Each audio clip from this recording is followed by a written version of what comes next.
The chief beauty of this work lies not so much in its style or in the extent and usefulness of the information it conveys, as in its simple truthfulness. It forms a record of events that really happened. Other works may excel this in depth of thought and knowledge of human nature, but for hopeless and incurable veracity, nothing yet discovered can surpass it. There were four of us: George and William Samuel Harris and myself and Montmorency. We were sitting in my room, smoking and talking about how bad we were. Bad from a medical point of view, I mean, of course. With me, it's giddiness. It's giddiness with me, too. Sometimes I have such extraordinary fits of giddiness, I hardly know what I'm doing. Well, I hardly know what I'm doing, too. I have such extraordinary fits of giddiness. With me, it's my liver that's out of order. Oh, how do you know? Well, I've been reading this patent liver pill circular, which sets out the various symptoms by which a man can tell when his liver is out of order. I have them all, including what it calls a general disinclination to work of any kind. I've got that, too. I've been a martyr to it since earliest boyhood. I was born with it. They didn't know it was my liver. Of course, medical science was in a far less advanced state than now. They used to give me a clump on the side of the head. Didn't do any good. Oh, body. Yes. We sat there describing to each other our maladies. I explained to George and Harris how I felt when I got up in the morning. And Harris told us how he felt when he went to bed. And George stood on the hearthrug and gave us a clever and powerful piece of acting, illustrative of how he felt in the night. George fancies he is ill, but there's never anything really the matter with him.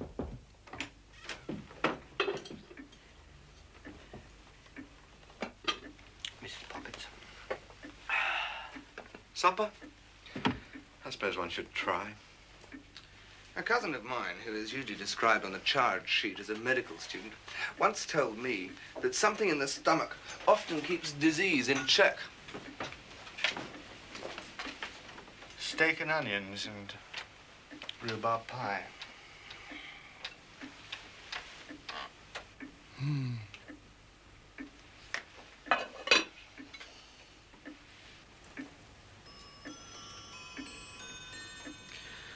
What we need is a rest. Rest and a complete change. Leave the 19th century behind. Seek out some quaint, forgotten nook, far from the madding crowd, half as old as time. What we need is a sea trip. No. I remember once... Not now, old chap. Why don't we go up the river? Fresh air, the changing scene will occupy our minds, including what there is of Harris's, and the exercise will make us sleep well. I agree. I think it a very sensible idea. It just goes to show that you should never write off a man just because he's never had a sensible idea before. I propose. Second. Aye.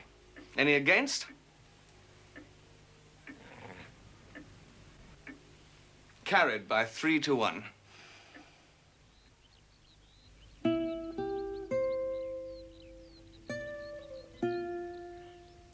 The Thames, couched in that green and golden valley, winding and whispering, singing of strange old tales and secrets as it flows under the fair canopy of England's sky through England's history.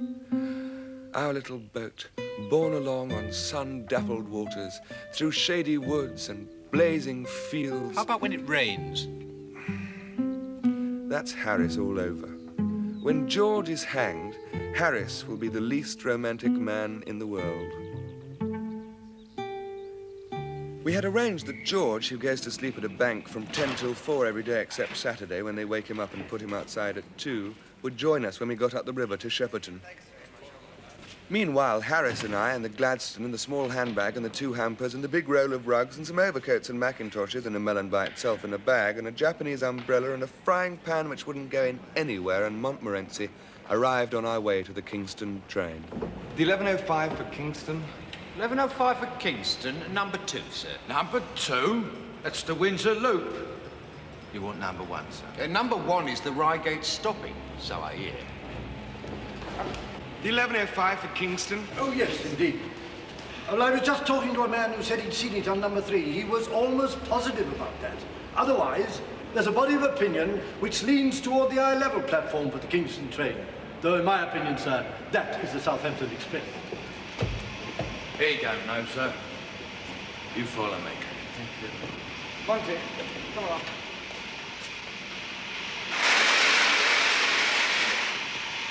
I'm sorry to trouble you, but are you the 1105 for Kingston? Couldn't rightly say. I might be, and then again I might not be. If I'm not, I'm the 932 for Virginia Water or the Guildford Local.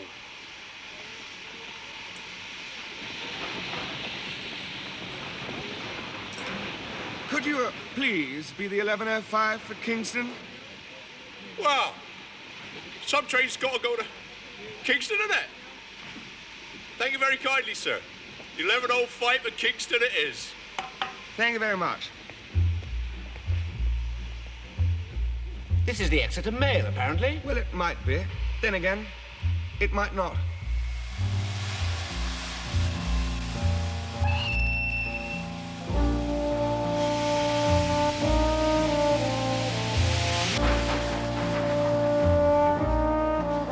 And so, the railway system which has made England the envy of the world brought us to Kingston.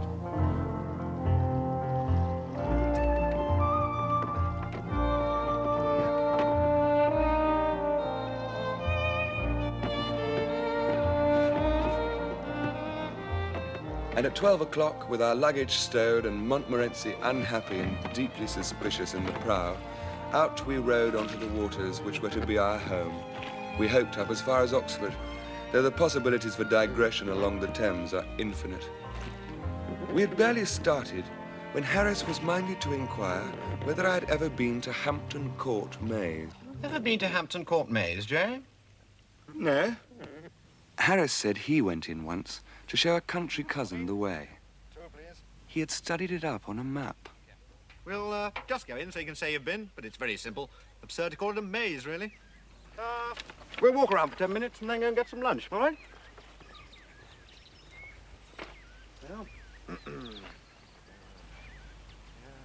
They met some people soon after they got inside who'd been in there for 3/4 of an hour. Morning. Morning. Want to get it over with? You can follow me if you like. I'm going in and coming out again. That's very kind of you, sir. Everybody's welcome. Just keep turning to the left. Thank God you've come, sir. We're just about living up hope, sir. This way. And bit by bit, they picked up all the people who were in the maze, including a woman with a baby who had been in there all morning and insisted on taking Harris's arm for fear of losing him. Turn left, round here. Round here. This way. Harris kept turning to the left. This way.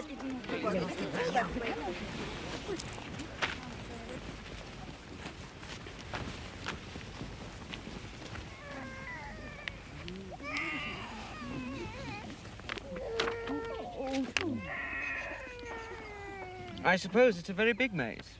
Yes, yes, one of the largest in Europe. Yes, it must be, because we've walked a good 2 miles already. This way. This way. Harris began to think it rather strange himself, but he held on until... There! We passed that biscuit 10 minutes ago. Impossible. Yes, we did. It's Albert's. I saw him drop it down. Well, according to the map... I wish I'd never met you. All right! We'll go back to the entrance and start again from there. Keep turning... right.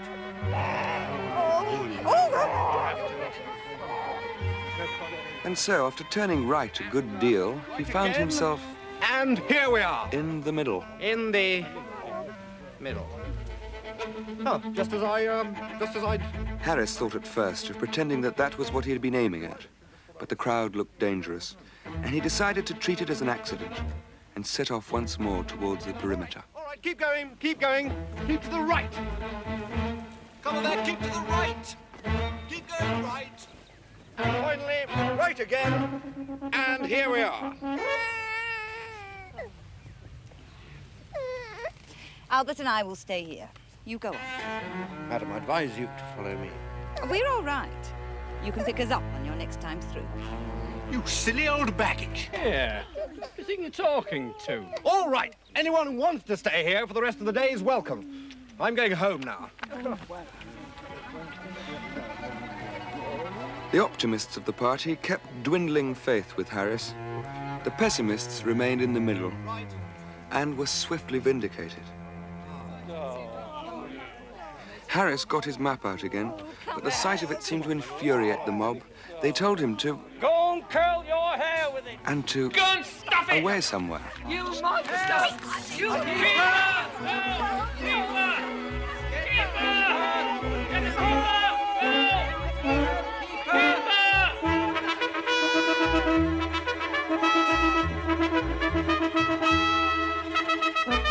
Evidently, it happens all the time. It really is an awfully good maze. Hmm. You must try and get George into it on the way back. Good idea. Incidentally, I'm quite willing to let you scull for a bit if you want to. Don't want to be selfish about it.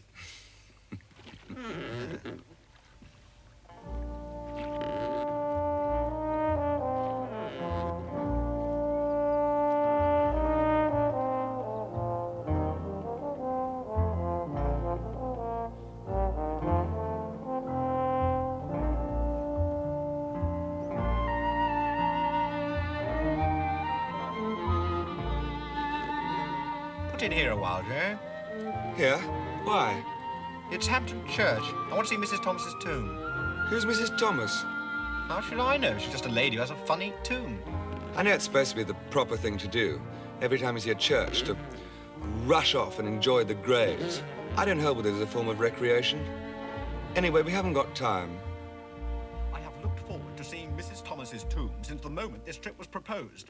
In fact, I wouldn't have come but for the thought of seeing Mrs. Thomas's tomb. This is just morbid extravagance. I'm sorry. Well, what about the Scold's Bridal at Walton Church? I must see the Scold's Bridal. We have to get the boat up to Shepperton by tea time to meet George. Oh, hang George. Why couldn't he get the day off? What use is a bank anyway? They take all your money. When you want to write a check, it's refer to drawer. Damn nerve. I'm going to withdraw my account.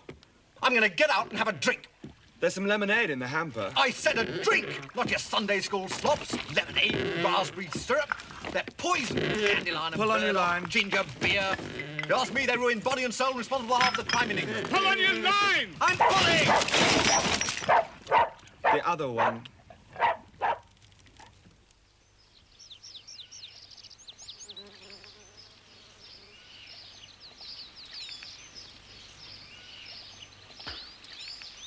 I say this is the life, isn't it? Rather Sorry if I was a bit touchy back there. touchy? When? Wasn't I a bit touchy about George and Mrs. Thomas? Were you? I didn't notice. Very kind of you to concern yourself, sir. Not at all. Good egg.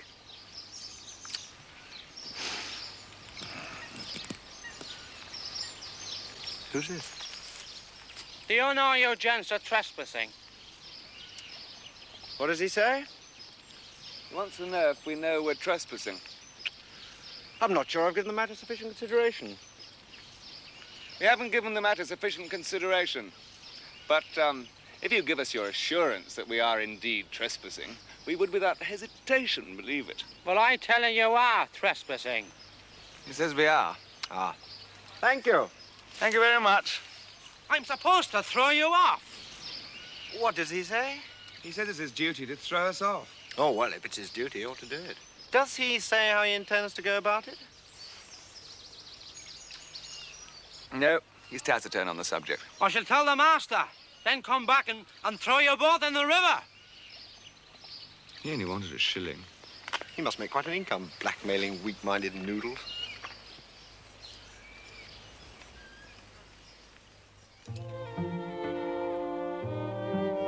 Walton is quite a large place for a riverside town, but only the tiniest corner comes down to the water.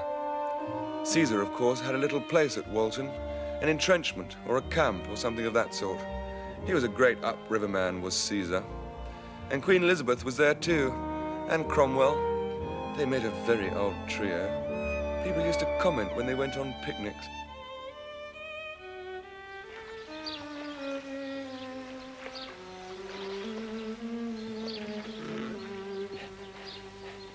The first thing we saw at Shepperton was George's blazer on one of the locked gates. Hello, Harry! Hey! Jay! And closer inspection showed that George was inside it. What's that? A frying pan? No! They're all the rage up the river this season. Everyone's got one. It's a banjo. I never knew you played the banjo. Well, not exactly, you know. But it's very easy, they tell me, and I've got the instruction book. Good.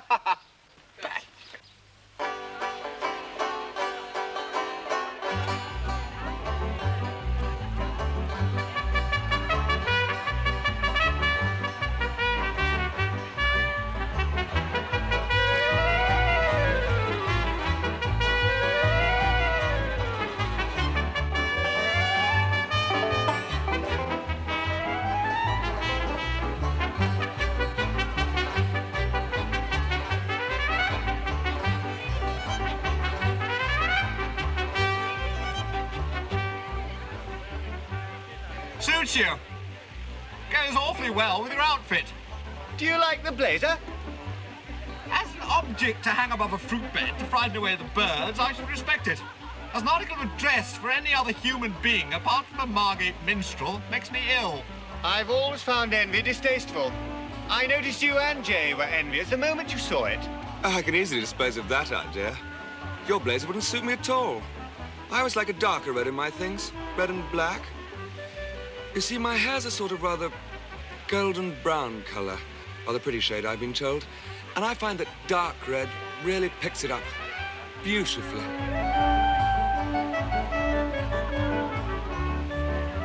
I always stick to yellows and browns. My eyes have an unusual kind of hazel glint. Rather mysterious, has been remarked. I find yellows and browns pick it up. Yes, you don't think your complexion too ruddy for yellow? No, yellow doesn't suit you at all. There can be no doubt about that. You really ought to take some blue and white with a little cream touched in. You really wouldn't look half bad in blues and creams if you kept your hat on. Now, George, on the other hand... Why is George looking like a martyred goose? It must be some girl. Everybody in the lock seemed to have been suddenly struck wooden. All the girls were smiling sweetly, and all the fellows were frowning and looking stern and noble. And then at last the truth flashed across me.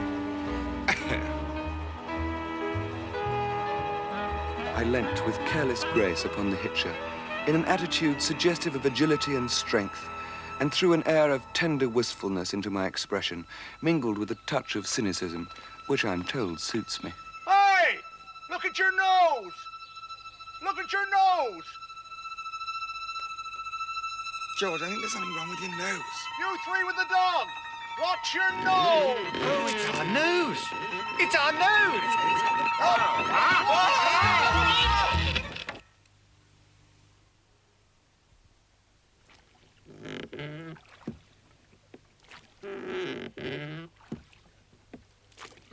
It was Jay's fault. That's Harris all over, too. He always reminds me of... Not now, Jay.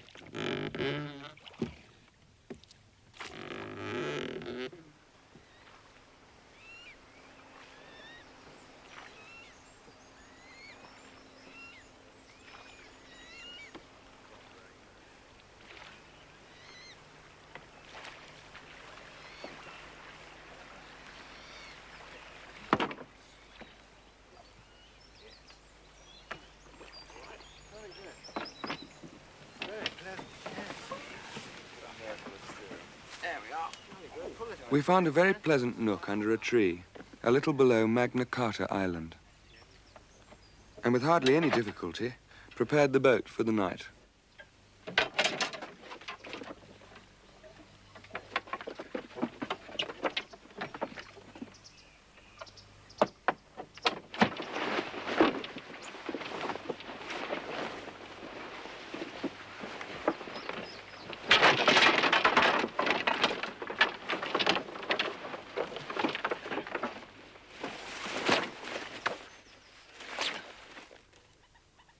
Slowly, the golden memory of the dead sun faded. The birds ceased their song, and only the plaintive cry and harsh croak of the moorhen and the corncrake stirred the awed hush around the couch of waters where dying day breathed out her last.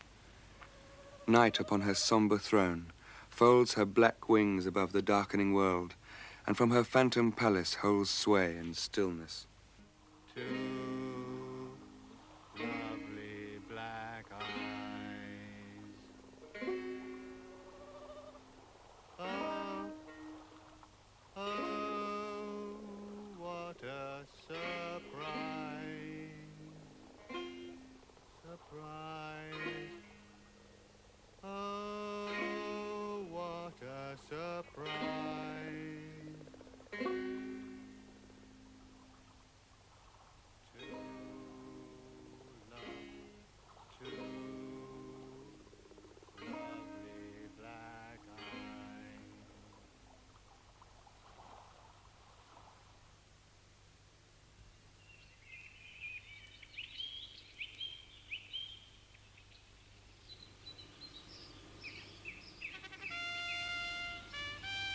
King John had slept at Duncroft Hall, and all the day before, the little town of Staines has echoed to the clang of armed men and the clatter of horses on its rough stones.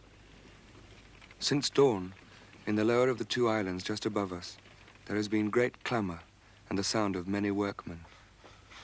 In the great pavilion brought there yester eve, carpenters are busy nailing tiers of seats, and up the slope of Cooper's Hill are gathered the wondering rustics and curious townsfolk, and some say that much good to all the people will come from this day's work.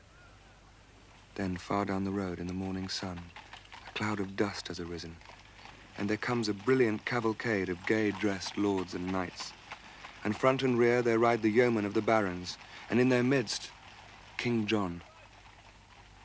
The barge is waiting. King John dismounts and takes his seat, and slowly the heavy, bright-decked barge leaves the shore and works ponderously against the current till it grates against the bank of the little island that from this day will bear the name Magna Carta Island. We wait in breathless silence till a great shout cleaves the air, and the great cornerstone in England's Temple of Liberty has, now we know, been firmly laid. What's the matter? Where am I?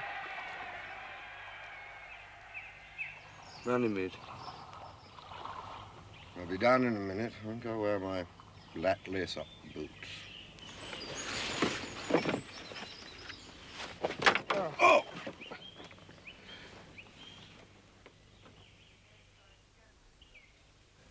We had made gigantic arrangements for bathing. I notice people always do that when they're going anywhere near water. We had packed 3 bath towels so as not to keep each other waiting. Well, who's going in first? I mean, I don't think I ought to go in because of my kidneys. Because of your liver? Liver, yeah. Yes, well, I don't think I ought to go in because of my liver, too. Right. Only for telling them. Oh, I think that'll do for today. Oh, what? Ah! Hello, old Jay's in. He's got more pluck than I thought. Ah.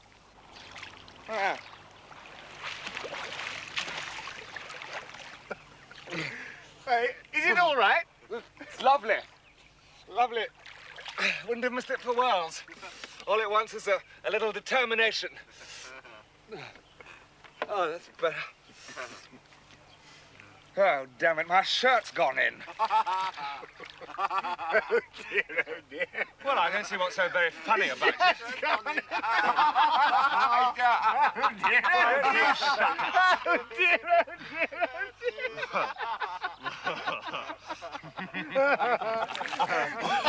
How are you going to get it out? No. It's not my shirt. It's yours. No, silly! Don't give me more careful! George is very dense at seeing a joke sometimes. He says I did it on purpose, which of course I did not. Yes, you did. No, I didn't.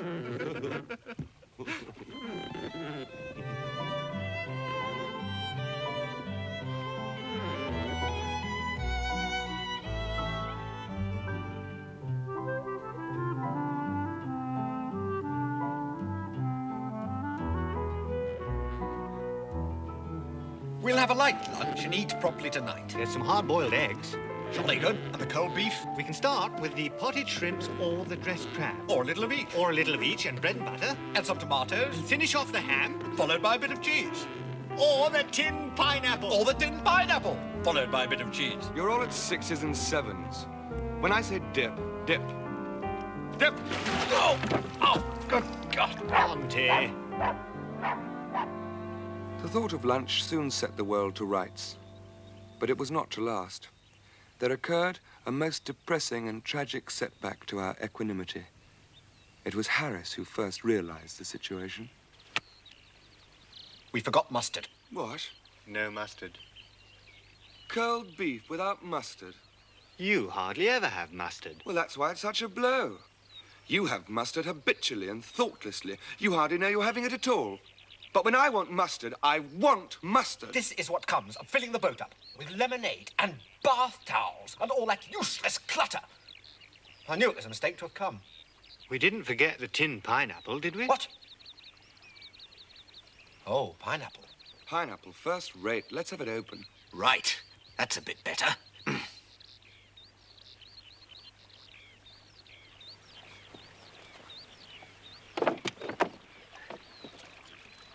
Nothing quite like tin pineapple. Puts fresh pineapple in the shade. It's the juice. It's more of a syrup, really. It's not exactly sweet. It's not exactly bitter. It's the way it's not exactly crunchy, and yet it's firm and clean tasting. Where's the opener? Well, I'm almost sure we've got one. We must have.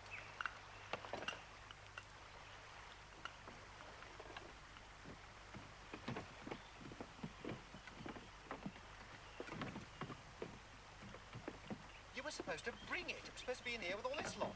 It's not in the banjo, is it? Really? It's just a question.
And we got into our boat and rowed away from that spot and never paused till we reached Maidenhead.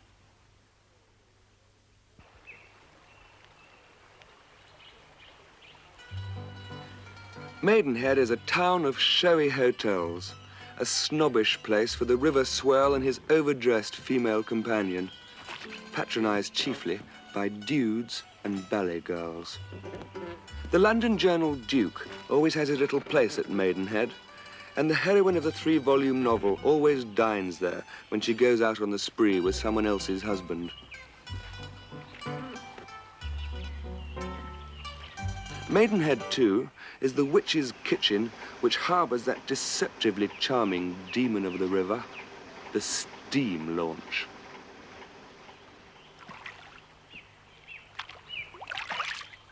But all that is left behind at Bolter's.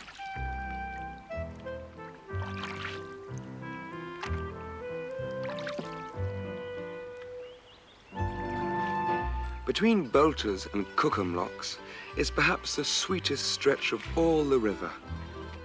Cliveden Woods still wore their dainty dress of spring and rose up from the water's edge in one long harmony of blended shades of fairy green. It always makes me feel, I don't know, it makes me feel... Like a drink. It makes me feel like a drink too. Yes. It's the exercise. The fresh air. It's the rowing. The breathing. Yes. All that fresh air and exercise.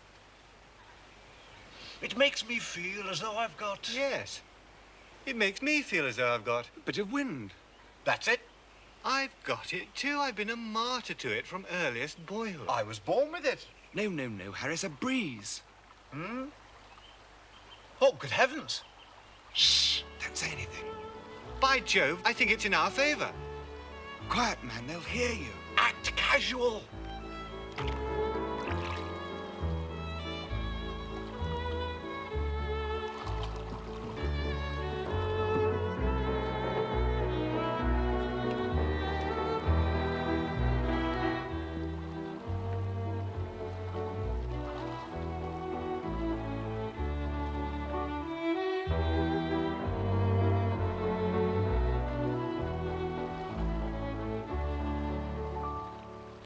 But we had spoken too soon, or too loudly.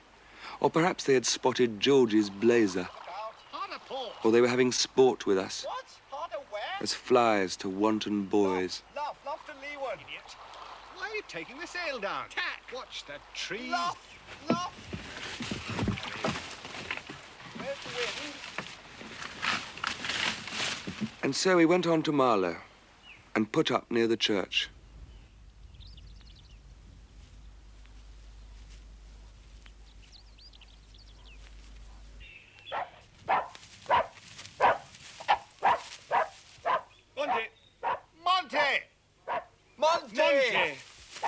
Marlow is one of the pleasantest river centres I know of, with many quaint nooks and corners. William the Conqueror seized it to give to Queen Matilda ere it passed to the Earls of Warwick. Percy Bysshe Shelley lived a year in Marlow in 1817, and here wrote The Revolt of Islam, with its touching dedication to his wife. So my summer task is ended, Mary, and I return to thee, my own heart's home. The toil which stole thee so many an hour is ended, and the fruit is at thy feet. Sorry. There are lovely walks round Marlow. Hard by is grand old Bisham Abbey. There is a secret room high up in the thick walls. And a ghost. That of Lady Hobby, who beat her little boy to death for not doing his homework properly. And in Bisham Church, she kneels piously among her other children who did do their homework properly. Except for one, who did not live to walk to school.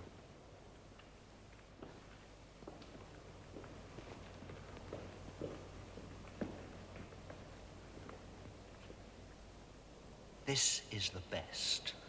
I mean, this is the finest tomb. In many years of viewing memorials, in my entire experience of collecting tombs. Can we go out now?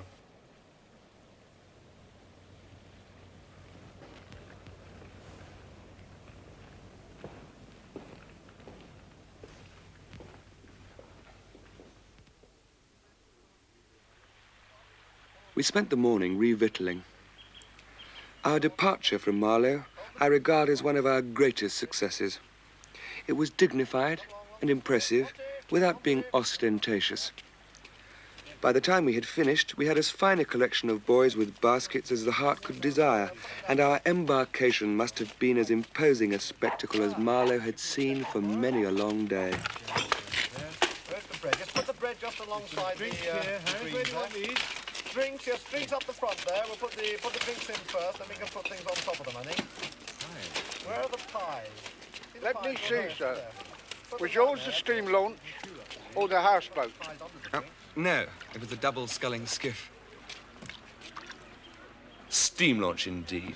I hate steam launches. I suppose every rowing man does. I never see a steam launch, but I want to lure it to some lonely part of the river and there strangle it.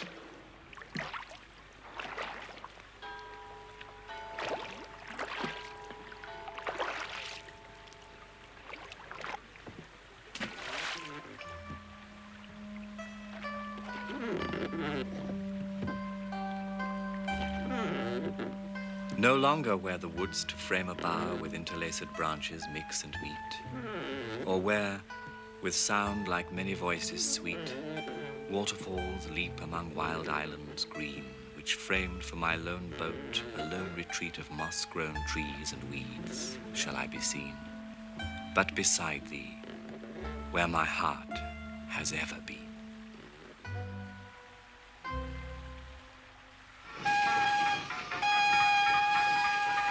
Steam launch coming.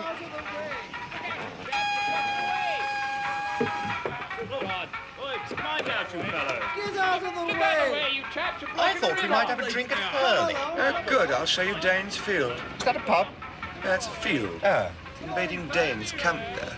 Not recently. You know, I keep thinking I can hear voices.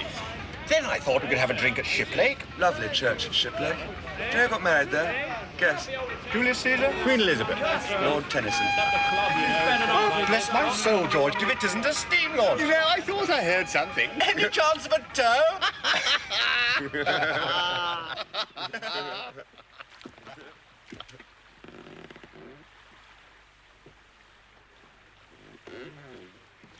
Medmenham Abbey once sheltered the notorious Hellfire Club. It stands on the site of a Cistercian monastery of the 13th century. The monks wore rough tunics, ate no fish, meat or eggs, rose at midnight for Mass, and passed the day in total silence, a mode of life which might, if not overdone, be a benefit to some of us, especially Harris, who not only eats fish, meat and eggs at every opportunity, but often talks at the same time. Why isn't the kettle on, George?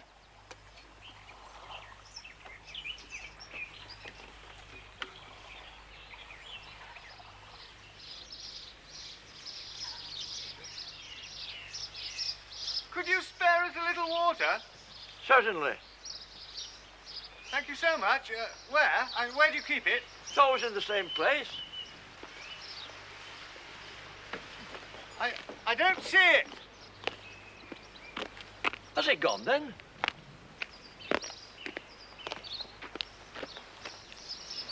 It's still there. We can't drink the river, you know. It's dangerous. I'm sorry to hear that. I've been drinking it myself for the last 15 years. It's all right if you boil the water. Are you sure? Oh, yes. The germs are killed by the boiling. They're little crawly things called bacilles. Bacilles? Yes. Can't stand the boiling. Drives them wild. Man said he'd drunk it for 15 years. How did he look? Not well, but he didn't boil it. I need this. What's that? What's what? Floating in the river. A dead sheep.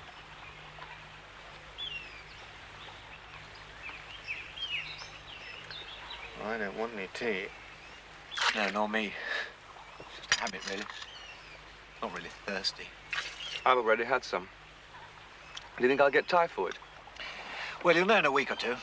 I should look up the symptoms when you get back to London. Oh, no, I daren't do that. That would be fatal.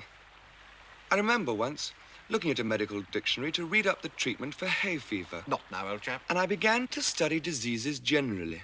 I turned to some devastating scourge or other, and before I had glanced half down the list of premonitory symptoms, it was borne in upon me that I've got it. In despair, I turned over the pages, came upon cholera, and discovered... Cholera? That I'd got that too. I must have had it for months without knowing. Beginning to get interested in my case, I decided to go at it systematically. I started at ague, which I was relieved to find I had only in a modified form and might live for years. Bursitis, gout, impetigo, and mumps I had evidently had since boyhood, and by the time I had plodded through to zymosis, the only malady I could conclude I had not got was housemaid's knee.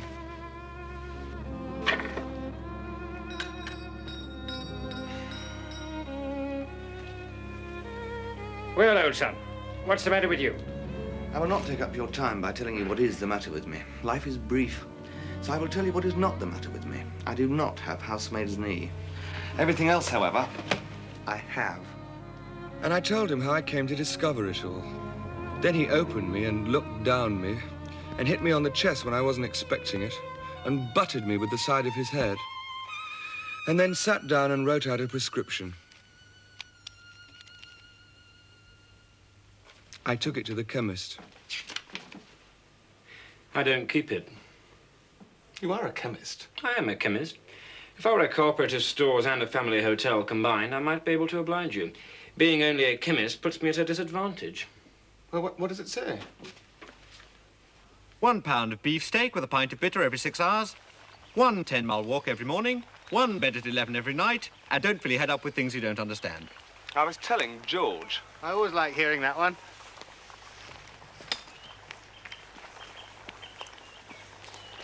Have you ever done an Irish stew?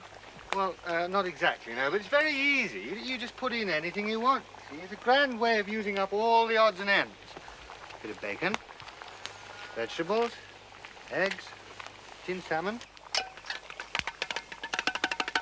In fact, anything that comes to hand.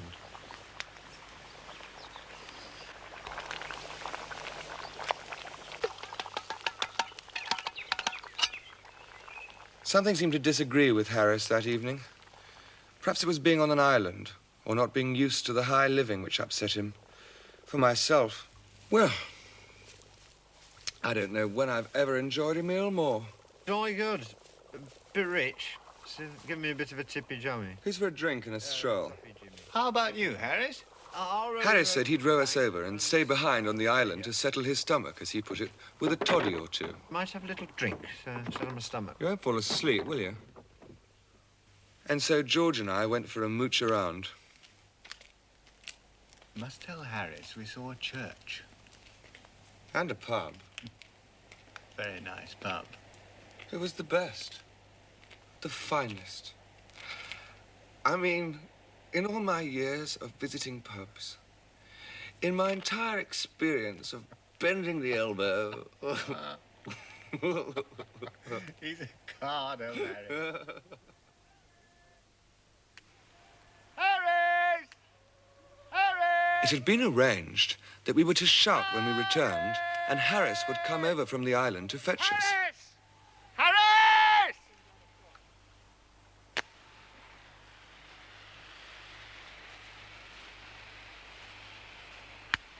Do you remember which island it was? Well, they all look the same, don't they? Well, how many are there? I mean, do you know? Well, only about 4. We'll be all right if he's awake. Harris!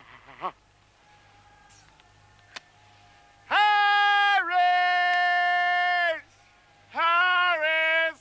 Harris! Harris! Harris! Harris! What do you think the dog would hear? Harris! Harris! Harris! Monty! That's it. I'm going to stay exactly like this until the morning. I don't know where we are. I don't know where Harris is. I'm going to die anyway. I'm not going to move anymore. Hang on. What was that? Harris? Harris? Harris? Harris? Harris!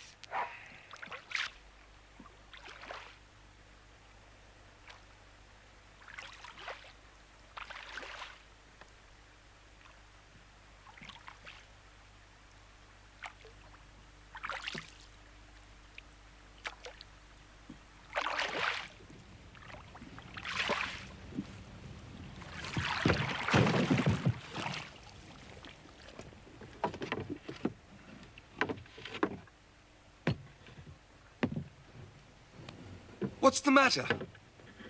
He's asleep. What happened to you? Swans. Swans?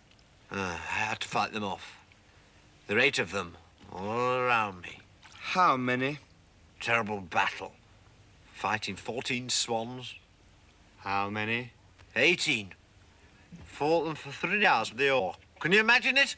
Fighting 32 swans?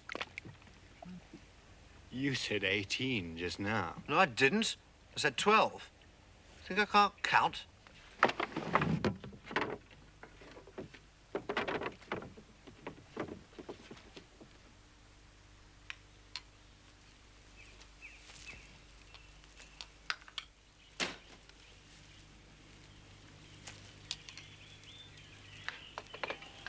What should we have for breakfast? Something plain. Very, very, very plain.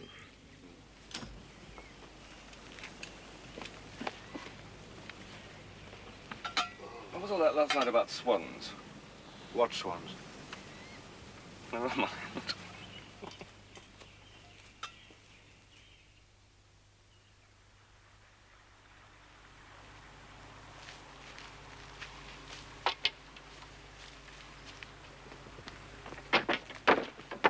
My turn to steer. You two take the sculls. It's about time you and Jay did a bit of work for a change. Fancy George talking about work. Have you ever seen him work? Certainly not on this trip. I don't see how you'd know. You're asleep half the time. You ever seen Harris fully awake except at mealtime? Honesty compels me to say no. Well, I've done more work than you. Could hardly have done less. Oh, Jay thinks he's the passenger. So, that's your gratitude to me for bringing you and your wretched boat all the way up from Kingston and supervising everything and slaving away over you. Well, it's no more than I expected. Supervising? Oh, very very nice, nice. Jenny. Thank you, Headmaster, very much for coming on the trip. That was extremely kind of you to come and look after us. You get out of the way. It's about time I had And Joe, I'm putting the banjo in its proper place. Something we need. Look, he's back there again. Get it. It was finally agreed that Harris and George would scull up past Reading, and I would take the boat from there. We were evidently becoming old river hands. All this hard work? Why, only last season, Jim Biffles, Jack and myself fought all the way from Marlow to Goring in one afternoon. Never stopped once. Do you remember that, Jack? You can always tell an old river hand by the way he likes to give others a chance. Against the wind, too. One can't help but deplore the way the river is abused by young pups and doddering old fools who've not the faintest conception of boatmanship. Yes, they're absolutely without sensitivity to the moods and dignity of the river.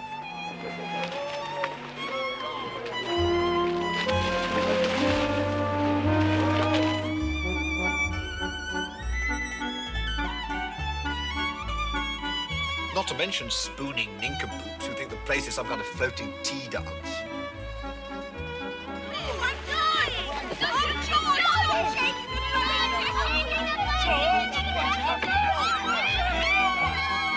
There are grounds, in my opinion, for banning girls from the river altogether unless properly dressed. Boating costume is very fetching on a pretty girl, though. Yes, well, I've got nothing against girls as such. Like Christian martyrs every time a drop of water goes near them.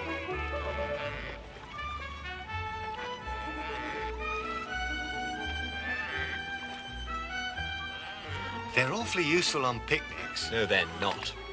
Ask them to wash a plate and it's as though they've been asked to pick rags on a corporation tip. No, you have to be firm with them. Get them to hitch up their skirts. What do you think you're doing? God save us and London landlubbers. You shouldn't be allowed in the river. Once a year, I never heard of such a thing. Get out of the way. Look, I say my skull, old boy. Well, I mean, it's really ridiculous. You don't know what you're... Thank you very much. Thank you.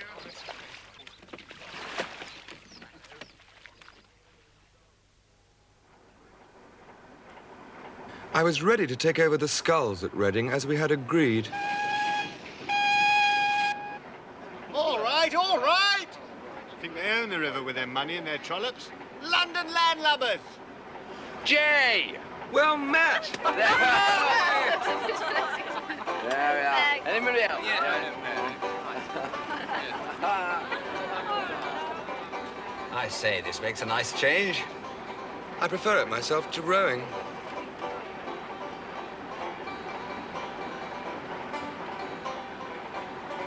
From Maple Durham to Streatley, the river is glorious. You pass Hardwick House, where Charles I used to stay and play bowls. And when Cromwell's sails were sighted downstream, he calmly continued... Oh, no, wait a minute, I think I've got that wrong. Sorry. He did play bowls, though. Very simple. Once you get the right. Now, you just put your hands... That's it. A little higher. Perfect. Now, this is the play.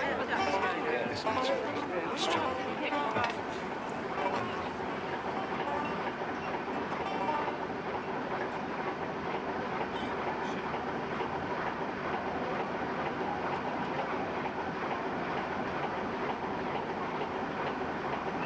You see that church?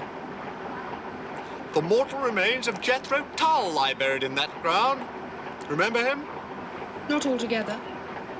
Really? I'm surprised. Very great man in the world of agricultural mechanization. It's not the world with which I'm most familiar. George, the inventor of the seed drill lies yonder. Good heavens. That's it. Oh. This is my quite simple, really. Now, here's the thing. Gatehampton Railway Bridge. One of Brunel's 3 brick bridges across the Thames. George? Yes, brick railway bridge. Jay doesn't want you to miss it.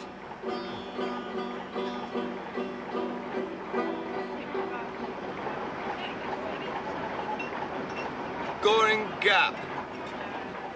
Very interesting. Many years ago, the Chilterns and the Berkshire Downs formed a continuous ridge across here. Which is the interesting part? And above Goring, there was a huge lake with the river flowing in the opposite direction. I suppose it was old Brunel who had it all changed for his railway, was it? No, you fool. I mean millions of years ago. I think I'll go and talk to George.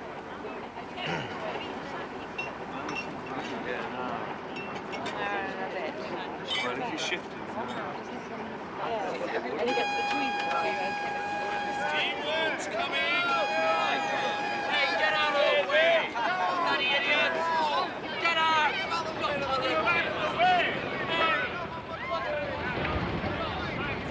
It's really most annoying the way these wretched little boats get in one's way. Something ought to be done about it.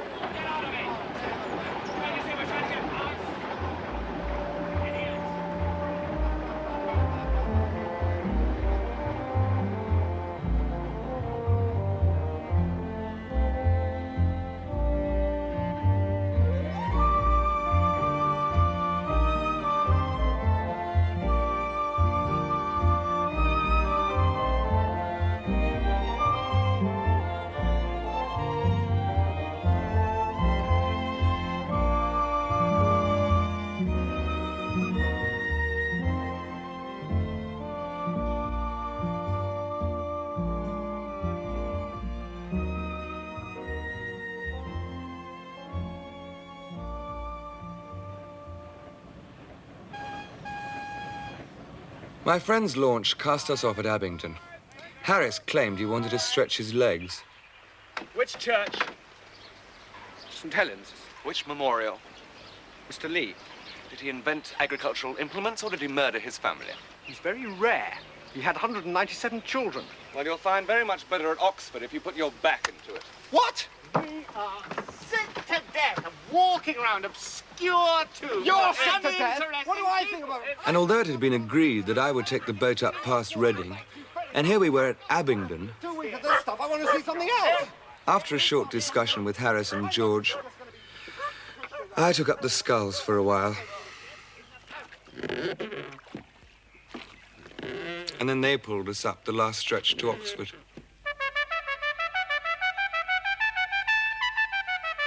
Which is on the whole more attractive than Cambridge to the ordinary visitor, and the traveller is therefore recommended to visit Cambridge first, or omit it altogether if he cannot visit both.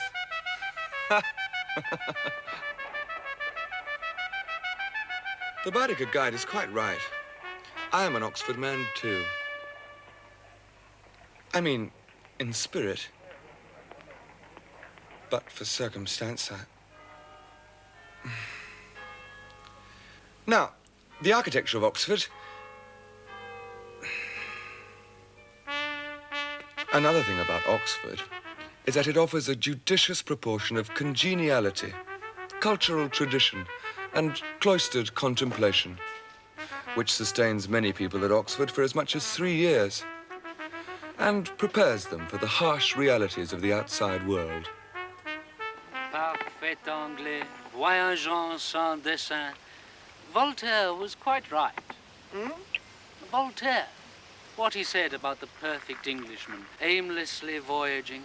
And, of course, ignote errare locis. No, Voltaire was a froggy. That's Latin. Of it, the delight of wandering in unknown places. Good day. Tu quoque. What did I tell you? Audigar hos jus, autar thuot anicon. What did he say? I said, Jove cannot please everyone, either by making it rain or stopping it.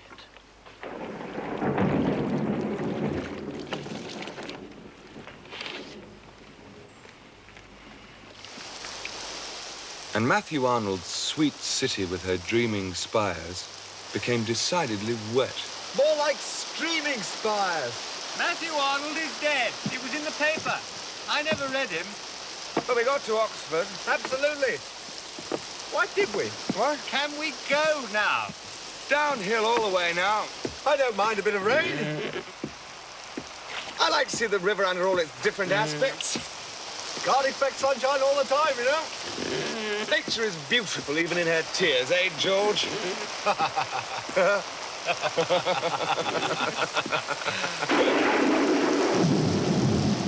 Sandford Lock is the deepest on the river.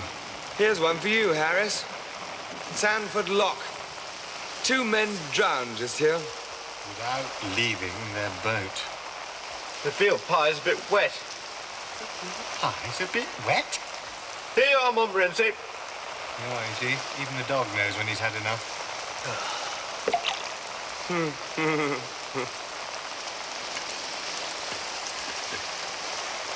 When I get back to London, I'm going to have some whitebait, a cutlet, a piece of Stilton.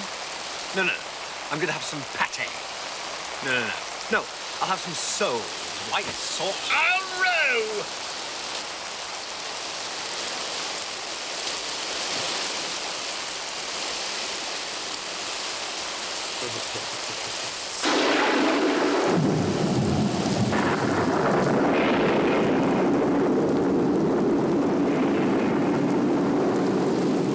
One thing we all agreed upon from the beginning was that we would go through with the job. It's not a job. It's our holiday. And we agreed that we would go through with it. No, I'll start again. First, smoked trout, followed by mutton with capers. Shut up! I knew a man who came upriver 2 years ago, slipped out in a damp boat on just such a day as this, and it gave him rheumatic fever. 10 days later, he died in agony. Yes, I had a friend once who'd been in the volunteers. He spent a wet night under campus down at Aldershot. When he woke up in the morning, he was a cripple for life. Pull over. There's something in the water.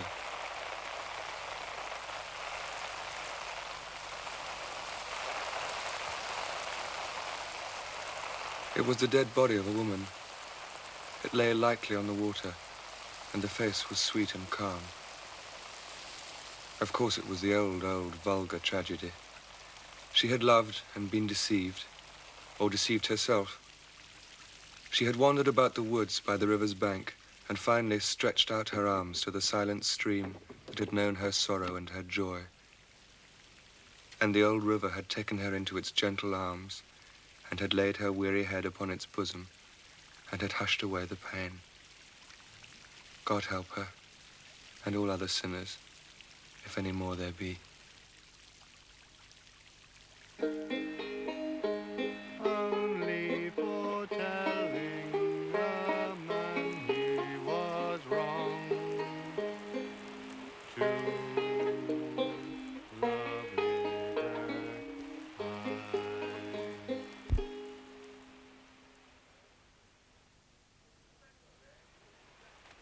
The second day was exactly as cheerful as the first.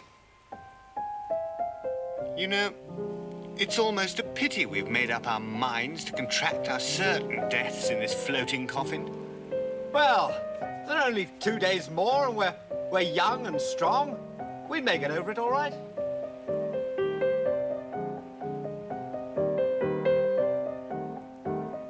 You know, there's a train that leaves Pangbourne Station every hour, which would get us home comfortably in time for a chop, and then on to the Alhambra, Leicester Square.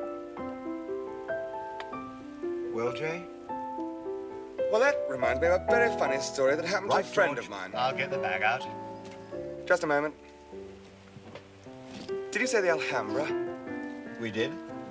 Preceded by a little French dinner somewhere? Just so. With perhaps a bottle or two of Burgundy? Undoubtedly. Well, why didn't you say so? Now, George, I'll do the packing. You sort out where we can leave. And so I brought our expedition safely home. Or near enough. We deceived the boatman at Pangbourne. We left the boat and what it contained in his charge, with instructions that it was to be ready for us at 9 in the morning. If anything unforeseen should happen to prevent our return, we will write to the hotel with instructions. Thank you very much. Come, Monty.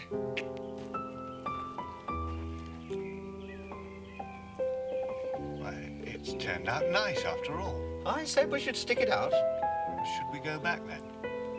Keep going, George. Goodbye, Thames. Yes, it's not a bad old river. Come on, Montmorency.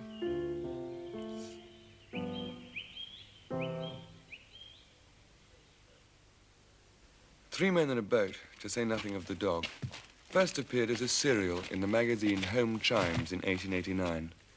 I intended there to be some humorous relief, but the book was to be the story of the Thames, with its scenery and history.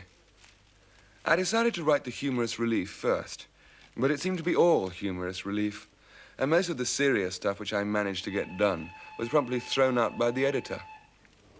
I did not have to imagine or invent. Boating up and down the Thames had been my favorite sport ever since I could afford it. I just put down the things that happened. Harris was Carl Henschel. I met him first outside a theatre at the door to the pit. We thought he was going to end up as Lord Mayor, but the Great War brought him low. He was accused of being a German. In fact, he was a Pole. George was George Wingrave, who subsequently became a bank manager. I met him when lodging in Newman Street, and afterwards we shared in Tavistock Place, handy for the British Museum reading room. I wrote the book at Chelsea Gardens. I was just back from my honeymoon and had the feeling that all the world's troubles were over.